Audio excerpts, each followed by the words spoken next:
My name is Sam Kreisberger. My date of birth is December 7, 1928.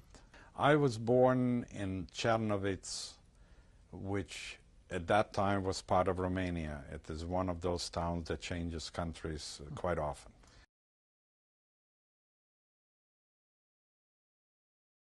I was born at the time into a family which you would call in today's environment middle class, upper middle class. My father was an industrialist. He had a glass and textile factory. My mother comes from an area where my grandparents lived, which was called Slobozia Banila. Summers were spent most of the time at my grandparents' home in the country, where being the first grandchild, I was king, that I was safe from my punishment from the parents because the grandparents surely spoiled me. And they had a great influence on my life, the grandparents. They have instilled in me a tremendous sense of family, sense of Jewishness, sense of pride. They were basically of a more Hasidic background. I, growing up in Chernovitz, which is a town of about 50, 60, between 50 and 60,000 Jews at the time. That was probably about the half of the population, or maybe 40% of the population of the town. It was a very, due to the fact that that was part of the Austro-Hungarian Empire, it was a town of great culture. It was very tied to Vienna. Whatever, if you had to go to a doctor, you wanted to go to a doctor, went to school in Vienna. If you wanted to go to university, you went to Vienna rather than to Bucharest or to Paris or any place else. It had those original ties from before 1980, when it was tied to the Austro-Hungarian Empire. It had a great, most people were now more, I would not call it assimilated, but they were no longer of the Hasidic persuasion. They were now more modern type of Jewish people, and that's the way I grew up in that environment in Chernovitz. I personally think that it was not absent. You could, as a child, I could not feel it that much, but when you came to the country and you basically, the peasants in the village, now they were very nice. I played soccer with the boys.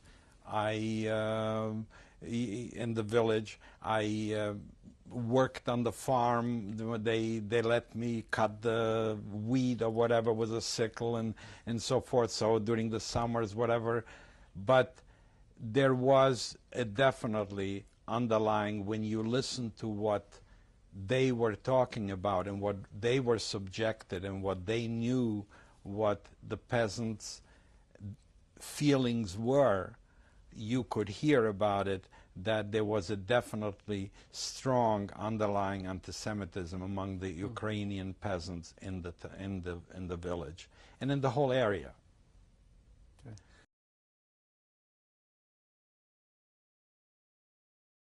You really had no problem because these were private schools. You had people. It was very strict. If I remember, the teachers were, most of them, as you would call them today, spinsters. You had to be on your best behavior. If you just did anything out of line, your parents were called. It was almost like a military academy. It was that kind of a, you had to wear, I think, even a uniform of some kind of a dress code or whatever. So in that there was a high percentage of Jewish kids, so there was no among at that age, and after all, we're talking about 6, 7 years old or 8 years old. You did not feel it yet at that point.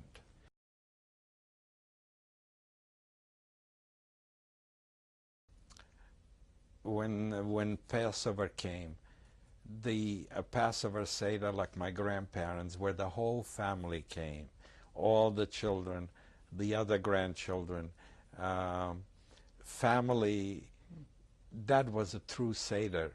You try to reproduce it, and although I can read and am knowledgeable in Hebrew and all that, I no longer can bring out the feeling and the sense that they were able to instill. And it has a great concern in me, because I wonder if I can instill into my children the feeling they instilled into me.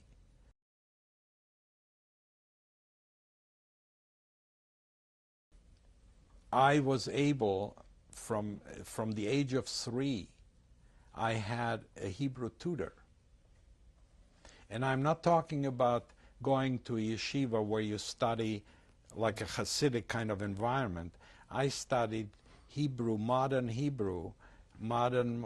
poetry by Chaim Nachman Bialik, a real Hebrew. And today I find that many Israelis that I meet that ask me, how come you speak Hebrew? Because you come from Eastern Europe, and most of them that wasn't the environment. But as I told you, Chernovitz was more a modern kind of educational environment. So I was able to read Hebrew before I was able to read the regular alphabet. I remember at the age of 3 or 4 when my uncle got married, I recited a poem in Hebrew at his wedding. You know, you remember these, it's funny, I haven't thought about it for God knows how long.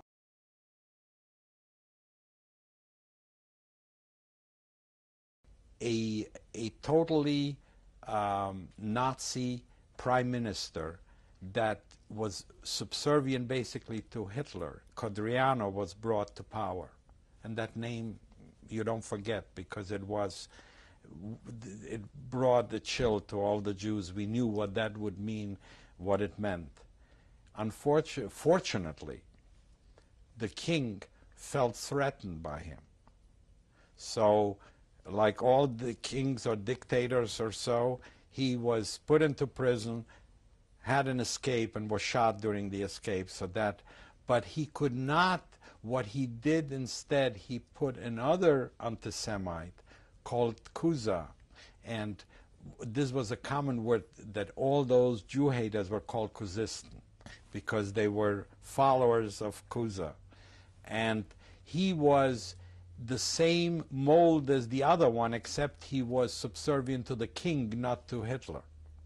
So at that point, for instance, they almost started to enact laws that affected us. For instance, you had to open all factories and all stores had to be open on Saturday. Now that affected a lot of Jews. It so happened that my father didn't have the problem, because there could always, somebody else could be in the factory and he didn't have to come in, but he could keep it open. You could not, otherwise you lost your license or whatever.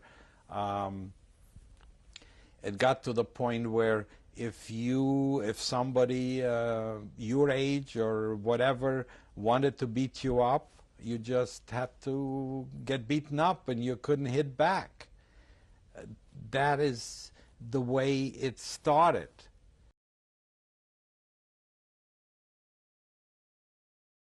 In '39, obviously, the world, you're aware, and so is everybody else, there was the pact between Ribbentrop and Molotov, and in August and whatever, in September, the Germans invaded Poland, and the Russians invaded Poland from the other side, and they divided Poland. During that year, we had many people, when that happened, and that is something that I remember, during that, when the Russian came into Poland, a lot of people tried to run away, and the only way, we were the closest to the Polish border. People came over, Jews and non-Jews, and a level of anti-Semitism that you could have experienced from the Polish people, that they came, some of them, with nothing, and you tried to give them shelter. And we gave shelter to a number of people that, some of them were Jewish, but when us or a neighbor of ours wanted to give shelter to a Polish family, they rather sleep on the street than sleep in a Jewish home. Their level of I have no other word but hate was so deep ingrained that they really did not want to even accept the kindness. And these are things that you sort of show prelude to what came later. During that year, between 39 and 40, many Jews that lived under the Russians part of Poland, which was half of the Poland, which was the closest part to where we were in Czarnowiec, where my grandparents, many of them crossed the border, because it's really just crossing a river. That's what it was. And they told us the absolute horror of life under communism. People arrested for nothing, put into jail, deported, things that we just didn't believe, because I think many of the people, especially the young people, were basically were leaning towards socialism.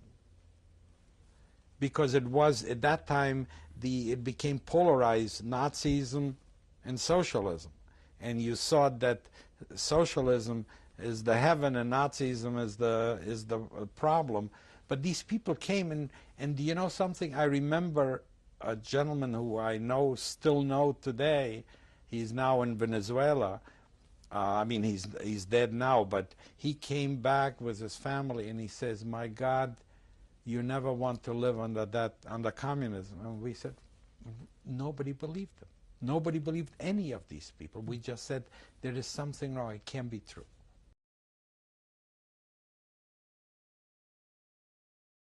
June 1940,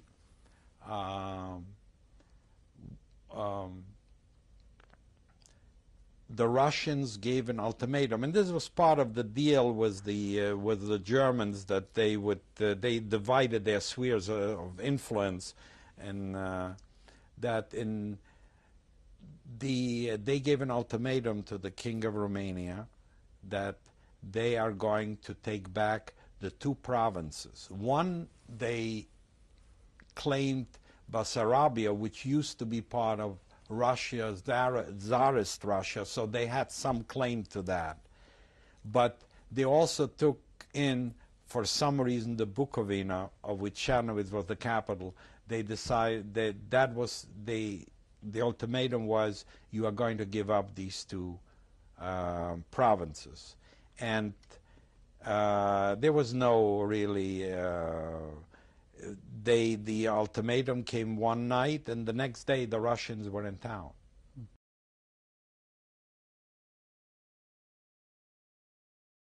This family moved in during that, whatever day in June that was. I don't remember what day in June that was when they came in. And they moved in with two young girls that were, I think, slightly older than me, my age, or maybe 2-3 years older. And they came with very few things. So my mother felt, you know, they tried to be hospitable, so she went across and offered them pillowcases and where to sleep and some things to cover in their home and whatever they needed to be able to survive till they get settled in their home. We did not know yet even the husband. We just saw the wife that was brought in and moved in with whatever suitcases they had and the two girls. And the reason why I'm mentioning this to you, because that event had probably is one of the reasons I'm sitting here talking to you. And then the husband came home that evening, and he came to thank us what we have done for the wife during the day. And we found out that he was a colonel in the NKVD, probably one of the top people of the occupying forces. And his name was Finkelberg. Now, he didn't know, I mean, I know that he was of Jewish background because Finkelberg, this Russian is not called Finkelberg. His wife was not Jewish. He was not Jewish. His kids were not Jewish. But his name was Finkelberg. And he just was very, very grateful to us about how we helped his wife. And eventually they got furniture and trucks came and delivered and they lived. Everything was fine. But and that starts now the event, the Russians in Chernovitz.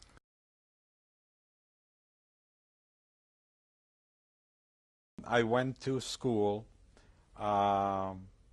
It was a very depressing kind of environment.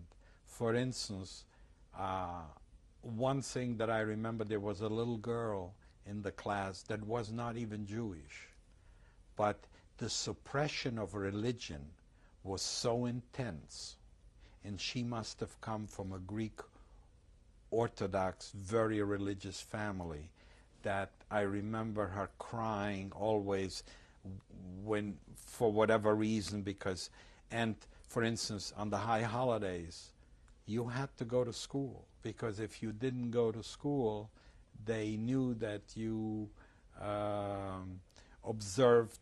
You went to temple, you went to services, the parents, whatever, and you do. But you really you did it, but you could not openly practice religion. It was a tremendous anti-religious move and it wasn't just anti-Jewish. It was just it was an anti-religious kind of environment that the communism had, the atheistic, materialistic, whatever they call that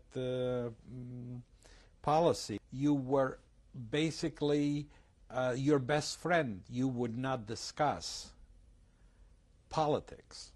Because you do not know what he would say to somebody that I said, and the next thing you can find yourself. And people were actually, for nothing, were arrested, and many of them judged very quickly. And what became a common word, it was Siberia. You were deported to Siberia. If you got 5 years in jail, that's where you went. And not many came back from these gulags and so forth. And then came out the order that everybody has to register and get a passport.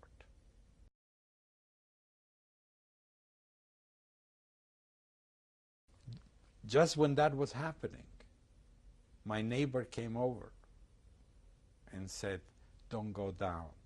I will tell you when to go down.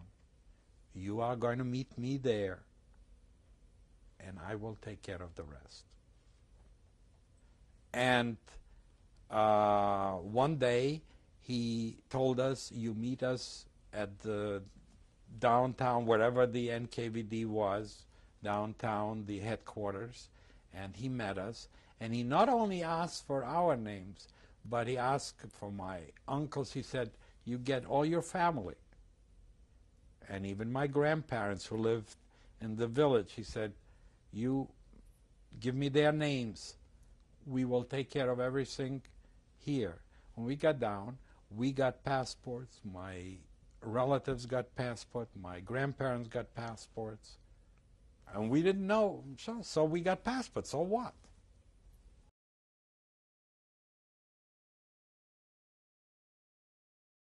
Life became much more stricter. It was, and then sometimes, I think in 1941, in the spring of 1941, and I really don't know the exact time frame, it was March, April, May of 1941, overnight,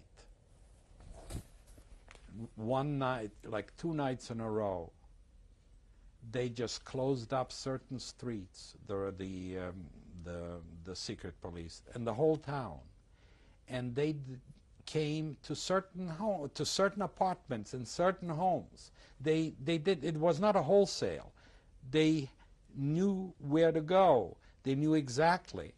And they gave the people like 1 hour to pack a suitcase. They put them on trucks downstairs, took them to the railroad station, and they were deported to Siberia. And that's where we found out.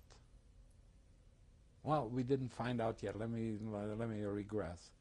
They didn't come to us because we had the right passport. It depends what your passport said. There were numbers. If you had, then we found out later that I think it was a 39 or a 29. If you had a 39, you were safe. If you had a 29, you were going to Siberia. I don't know. That's why I'm saying that's the reason I'm sitting here. If it wasn't for that man, because anybody who owned anything, any shopkeeper, any industrialist, anybody who was not a proletarian, so to speak in quotes, a worker from the workers' paradise, was deported. And 5,000 to 8,000 people were sent away. We knew we weren't deported. We assumed that my grandparents, he did the same thing for them, but we were not sure. And the way, the level of anxiety was so that my parents were afraid to go. You didn't like to go on the street because you were still afraid maybe that a truck will just stop and put you on that on that truck and you're gone. So I went. I was 10, 11 years old, and I went, I put on short shorts, and was in the spring, as I told you, it was in May, April, May, whatever, and I went to Slobozia Vanila, where my grandparents were living, to find out if they're there or they're gone. It took me about 24 hours. I went by foot. I hitchhiked on a bus. I hitchhiked on whatever. It took me a while to get there, but I found out they were fine. They were also fine, and they would have been gone because a lot of people, other people that were landowners in the village were gone. So this man, this colonel of the NKVD that my mother helped that first day, saved our whole history. Now, we might have survived Siberia, I don't know, but we definitely would have been a definite candidate to go there. So I am a definite believer in fate.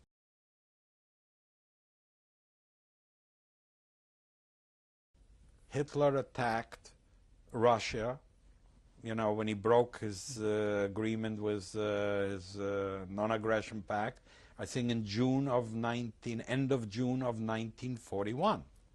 So, he attacked, I think it was the 22nd of June of when the war started with Russia, when Germany attacked Russia.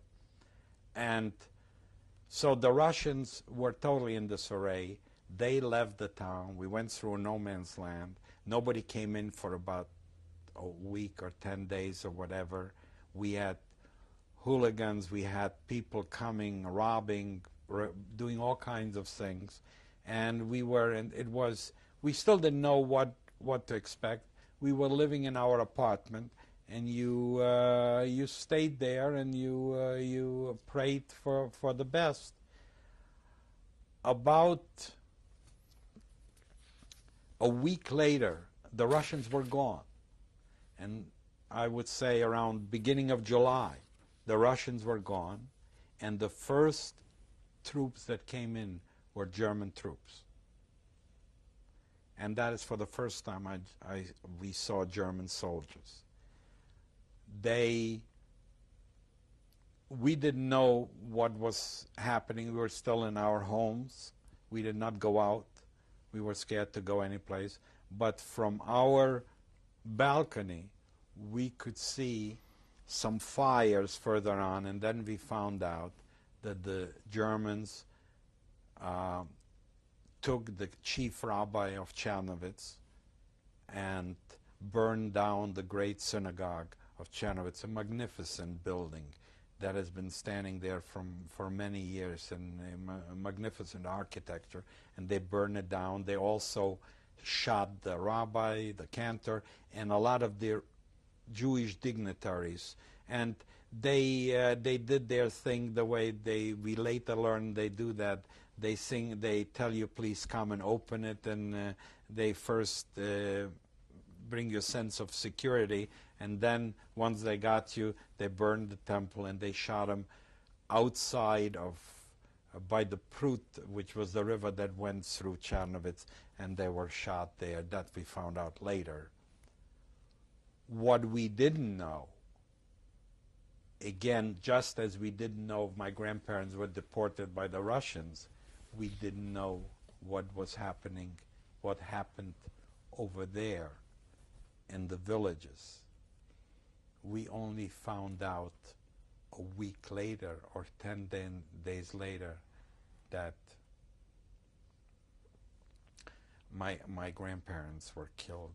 Not only they, but all the whatever 300 or 400 Jews that lived in that village and every village around it. So probably 20,000 Jews in that whole northern part about Chernovitz, in the smaller villages which contained 300, 400, 500 Jews, they were just killed, outright shot by the Ukrainian peasants. Not by Germans. There were no Germans. By the Ukrainian peasants. The Germans followed the Russians on the front. There were the Ukrainian peasant, we found out, killed them even before the Germans came in.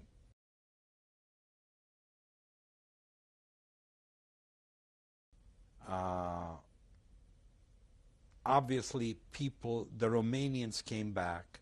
All kinds of Romanians came back. They took everything that was, it was already nationalized, like my father's factories were already nationalized by the Russians. But Romanian came that had political pull someplace, and he took over the factory.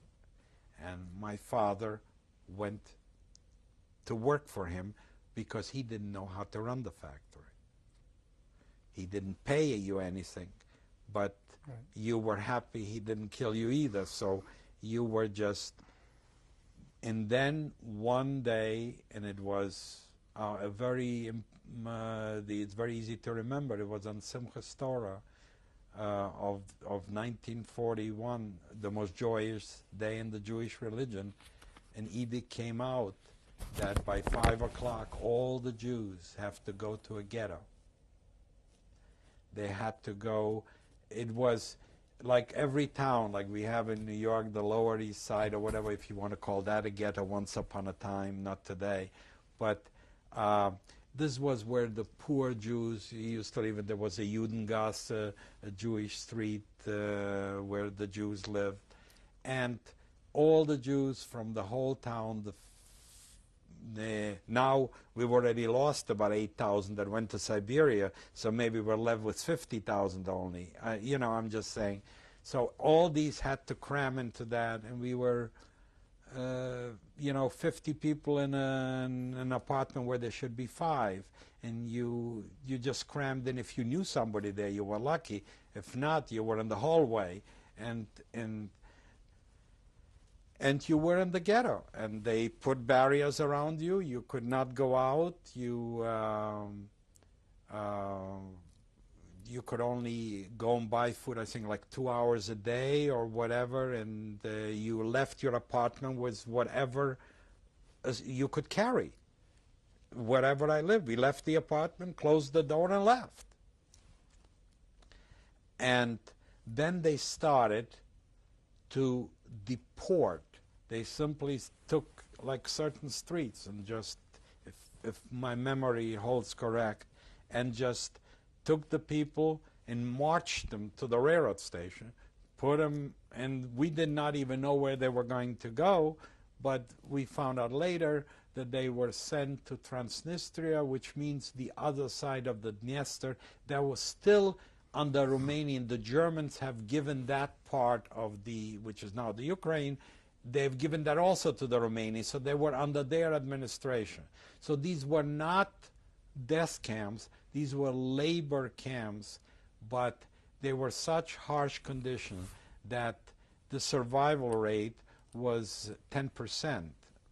While they were starting to deport, and while they put the Jews in the ghetto and locked them up, a strange thing happened to the town. It just stopped existing as a town economically. The Jews were the ones that were running the factories, that ran that were basically involved in a great part, and suddenly the town economically stopped to exist. So the governor, the Romanian governor, said he has to do something, so he decided to pick what he considered essential Jews to take them out of the ghetto. The luck of, again, our luck was that the man that took over my father's factory didn't know anything about running a textile factory or a glass and mirror factory. So he needed my father. So he went, and you know, the Romanians had to ask what's essential. He went and he got my father permit to leave, and you've got a card with a Jewish star on it which says the Jew so-and-so has this permit number to reside in the town of Czarnowiec for, you know, and we were taken out of the ghetto and we went back to our apartment.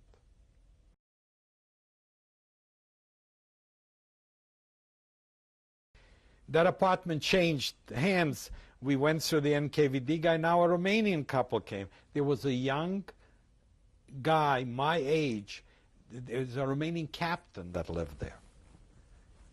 He had a son my age. And let me tell you, I got beaten up any time he saw me. I was his favorite beat-up kid, and I couldn't do anything. You know, it was just a matter of eventually my mother got to know the father's girlfriend or whatever, and somehow the beating stopped. Romanian stray soldiers just came into apartments, and they wanted to kill somebody, they killed you. Two Romanian soldiers, a civilian and a Romanian soldier, came into our apartment. And my father had, and I think that was a tremendous idea, he put in a closet that he knew he was going to open, in a cupboard, he put my mother's diamond ring right in front to be sort of, you can't miss it. Now, the guy that opened the cupboard, he saw that thing. Now, he didn't want his cohort that was in the other room to know that. So he took that ring and says, let's go. But what is always something that I will never forget, that a few moments later, downstairs lived a grocer. He had a grocery store in the corner of our building, and he lived in the back.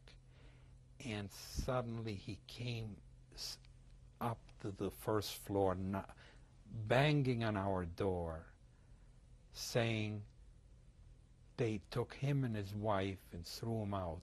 He had like an 18 or 19-year-old daughter, and they were raping her inside, and he was screaming, and we couldn't do anything.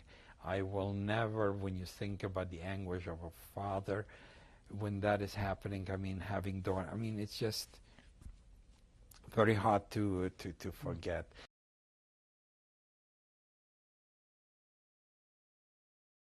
in my memory, my father, just before the war, sometimes in 35, 36, 37, sometimes, got a very beautiful winter coat with a fur collar, and somehow it's a wool coat, but it had like red dots, and that's what I remember, the red dots. And when they sold that coat, they made a conscious decision that that will be for my education, not for food. And I, during the time of that, and we were able, through the backyards, there was a Hebrew teacher left. His name was a professor. He was a very learned man, Professor Rabinovich. He's dead, but I understand his daughters live in Israel. I'm going to try to find out more about it. But I used to go to him once or twice a week, and I used to continue my Hebrew education. I'm talking modern Hebrew, and I learned poetry, and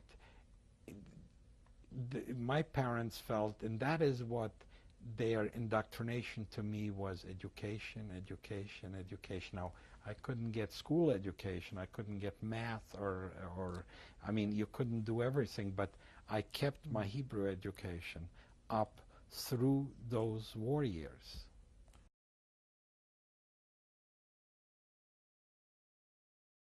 '44, the Russians were beating the Germans back now, and they were coming back. We didn't know what the Germans are going to do before they leave. Are they going to go and kill everybody? We didn't know. We by that time knew that they were killing the Jews. We didn't know what they were going to do. So we decided, we had that the best thing is not to stay in our apartment, which was like on a main, you know, like in a center of town, Main Street, but let's go to, there was like a side street, was a dead end or whatever, where it was a private home, where some relatives of ours lived there, and a lot of people decided, let's go all there. It's sort of a little bit out of the way. Let's go there. And we went there, and we slept on the floor and whatever for a few days, because it was a no man's land. And boy, there was a moment, and that, for some reason, what we didn't know, right across the street from his house was some Russian spies that were telling the Russians what's happening here. The Germans triangulated on the radio, whatever, and came there. But they couldn't. They really didn't want to break in, because they didn't know if the guys inside have guns. They are very great heroes. So they were knocking on it was a metal gate, and we saw that from the window. Eventually, they came across to our side, and we didn't know what they were going to do. There was only about 3 or 4 of them. And I think one of the people in the group, maybe a guy of about in his 20s, he lives now in Venezuela, and the guy, he went and opened the door, and we didn't know what was going to happen at that point. If they're going to shoot us or whatever. And we realized very quickly they were just as scared as we were scared, and all they wanted to know, they somehow, being in that area, they didn't know how to get out.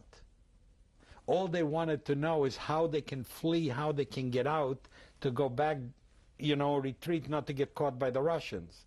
So the guys showed them, and we even gave them, they asked for some food, because we all spoke German. We gave them some food. They never came into the house. They didn't touch anybody, and they left.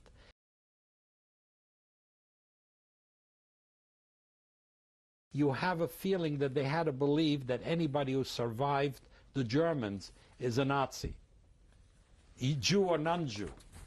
That if you survive the Germans, you have to be somehow a Nazi. Now, at that point, happened another incident which I called fate. The one thing about the Russians, though, they were they were afraid of the commissars and the secret police like anybody else. So when they had an order to pick people up the streets, they had exact defined orders. You pick them up at the age of, born 1928 and older. When I got a passport, that passport that I told you I got from that NKVD guy, that passport, for some reason, they made a mistake and wrote that I was born on December 7, 1929. And we never changed it. And I had that passport.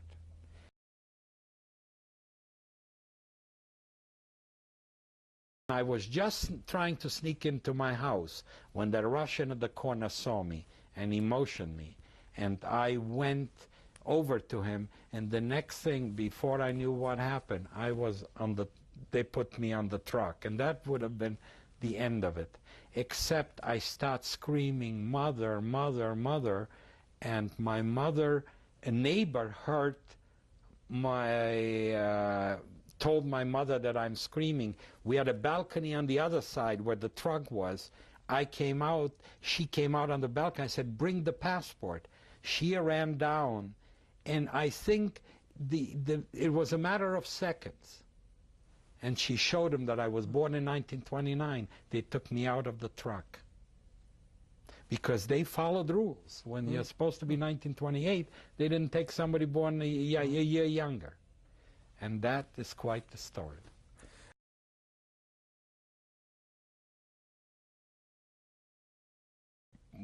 We got phony Polish paper that we are Polish citizens. And we went down to the railroad station, and we, as a Polish citizen, we got an exit visa because the Russians were in Poland too. So we just went to Poland. We went into cattle cars because there were no first-class trains. Eventually, we've got through Bratislava, Slovakia, via Budapest. We crossed a pontoon, the Danube River in Bratislava, I think. We crossed it on a pontoon.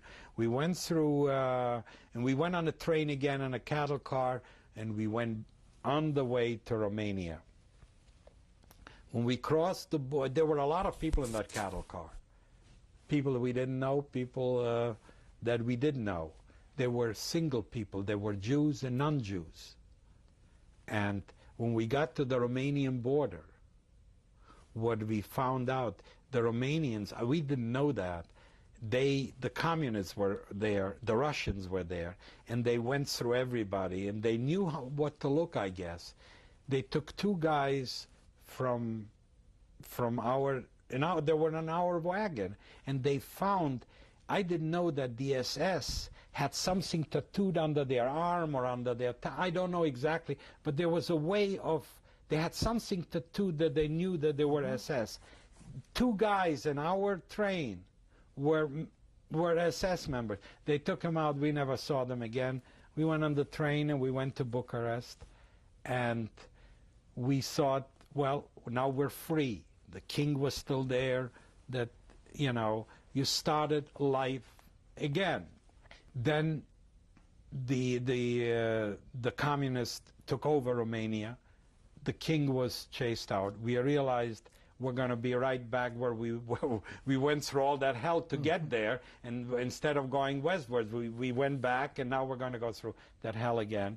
So what we did, we applied for a visa. We got a visa to go by the Venezuelan consul. A lot of people got South American, whatever, I don't know, some of the, but what you needed is an exit visa from the communists. My parents and my brother, they gave a visa. Me, they refused because I was of military age.